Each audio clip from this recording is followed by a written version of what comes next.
I say over and over again, especially as my son gets older, right? I've got all of our oldest are boys. Yeah. Yeah. Cool.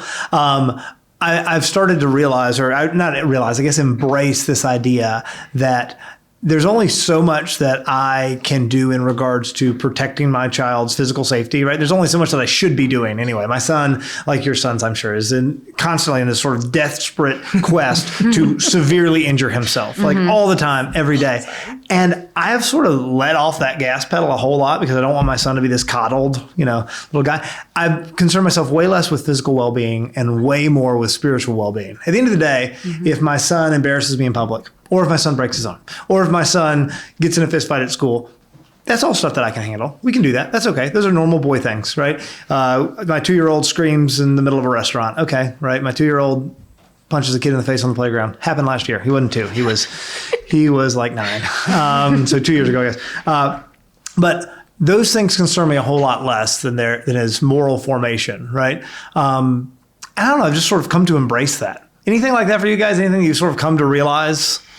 I mean, I think that we definitely focus a lot more on protecting their innocence than, obviously we're good parents and we protect their physical safety, but we have really tried to protect a lot of the degree of innocence that they still have and that they'll carry into teenage years and into adulthood, because I know for probably our generation, we're all around the same age, like we weren't actively protected from that, like at least in my experience. Like people just didn't talk about it, or they didn't assume that you were being exposed to all of these things. And so many conversations about stranger danger, not talking to strangers while there's a computer with unlimited access to pornography in the other exactly room. Yeah, computers and all of that. And so like that has become a struggle, like as our kids get older. And we decided to send our older boys into public school this year, which was a huge decision, which we can talk on that. We decided to stop homeschooling because I had to make we had to make the decision of like,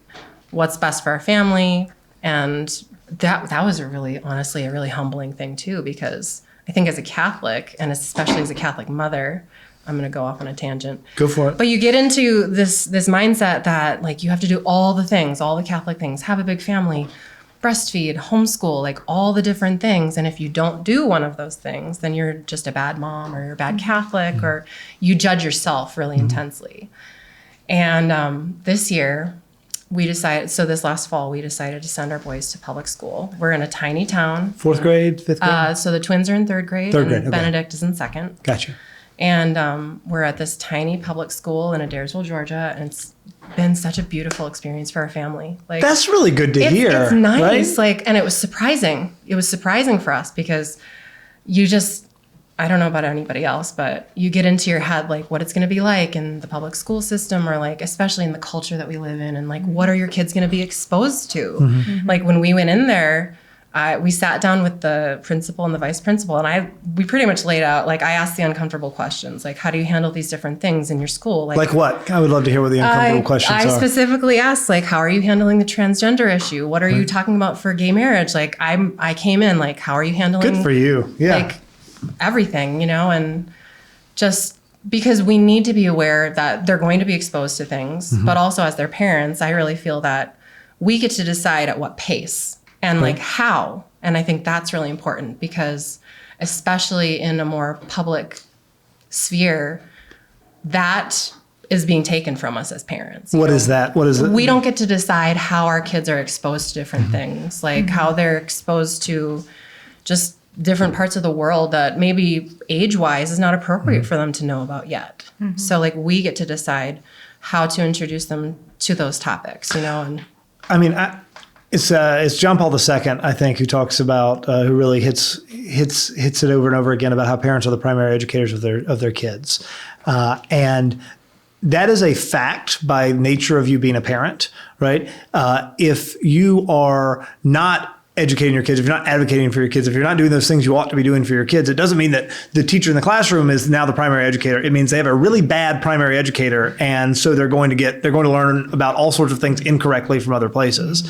And I totally agree with what you're saying. I saw that in a big way And I think a lot of the country saw that in a big way during the whole COVID thing, where all of a sudden parents were realizing, because the kids were being homeschooled, it was all on the screens and whatever, they were realizing, oh my goodness, there's so much of this that is antithetical to what I care about as a parent. And it was sort of a wool from the eyes moment. And I think that's sort of unfortunately, a direction that our culture and maybe Western civilization in general is going in, right? This idea of, no, your kid's not yours. The kid is ours, right? It's the state's. You're this cog in this greater machine. We know what's better than you do in regards to how to raise your child. And that's so broken and backwards. And it's intimidating too, because it's like, as a parent, you have this deep knowledge, like I know, or I hope I know what's best for my kid. I'm trusting in God and I'm going to do what's best for my kid. And then when everything around you and the world is telling you, you don't know what's best for your kid, I do. Like, you have to fight that much harder for them. Right. All right, guys, John Henry Spann here. Thank you so much for watching. If you enjoyed this, make sure you check out the full video. Also, make sure that you like, subscribe, and share it with anybody who you might think is interested. Thanks for being here.